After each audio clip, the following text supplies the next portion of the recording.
తదుపరి తులారాశి.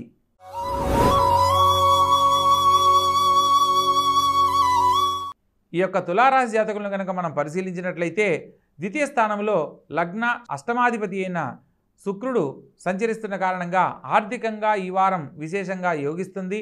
అదేవిధంగా తృతీయ స్థానంలో లాభాధిపతి అయిన రవి, అదేవిధంగా భాగ్య వ్యయాధిపతి అయిన బుధుడితో కలిసి ఉన్నారు. ద్వితీయ సప్తమాధిపతితో కూడా కలిసి ఉన్న చేత తోడబుట్టిన వారితో విభేదాలు కలగకుండా జాగ్రత్త పడాలి. తోడబుట్టిన వారితో అనుకూలతను పాటించాలి.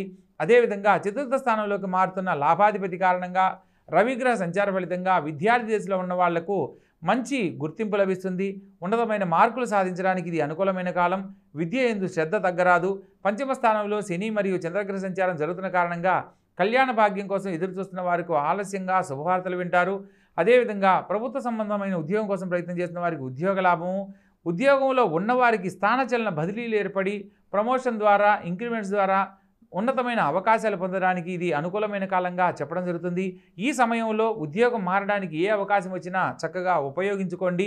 అదేవిధంగా షష్టమ స్థానంలో రాహుగ్రహ సంచారం చేత ఆరోగ్య విషయంలో ఒకటి జాగ్రత్తలు పాటించాలి. ఇప్పటి వరకు మిత్రులుగా ఉన్న వాళ్లే శత్రువులుగా మారే అవకాశం ఉంటుంది. మిత్రశత్రుత్వాలు ఏర్పడకుండా జాగ్రత్త పడాలి. సప్తమ స్థానంలో గురుగ్రహ సంచారము, వారం చివరిలో చంద్రగ్రహ సంచారం కూడా జరుగుతున్న కారణంగా కలత్ర రీత్యా కొంత శుభం చేకూరుతుంది. జీవిత భాగస్వామి సలహా మేరకు చేసే ప్రతి పనిలో కూడా శుభం చేకూరుతుందన్న సత్యాన్ని తెలుసుకొని నడుచుకోవాలి.